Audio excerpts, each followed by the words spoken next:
வணக்கம், GG kitchen. இன்றைக்கி நாம் சமைக்க போகிறது முருங்கைப்பூ முட்டை பொரியல்.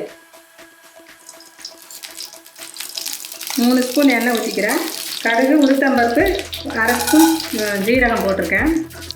சின்ன துண்டு இஞ்சி, ரொம்ப சின்னது, பச்சை மிளகாய், கருவேப்பிலை சிறிதளவு, ஒரு 4 சின்ன வெங்காயம் பொடியாக நறுக்கிறது, தக்காளி 1 பொடியாக நறுக்கி வச்சுருக்கேன், அதையும் போட்டுக்கலாம். மிளகாத்தூள் நம்ம இஞ்சி பச்சை மிளகாய் போட்டிருக்கனால மிளகாத்தூள் ஒரு 1/4 டீஸ்பூன் மட்டும் போட்டிருக்கோம்.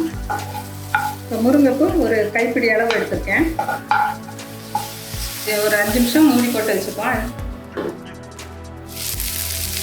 முருங்கைப்பூ நல்லா வெந்துருச்சு. இப்போ முட்டையை உடச்சி வச்சுருவோம். தேவையான அளவு உப்பு போட்டுக்கோங்க. முருங்கைப்பூ முட்டை பொரியல் ரெடி.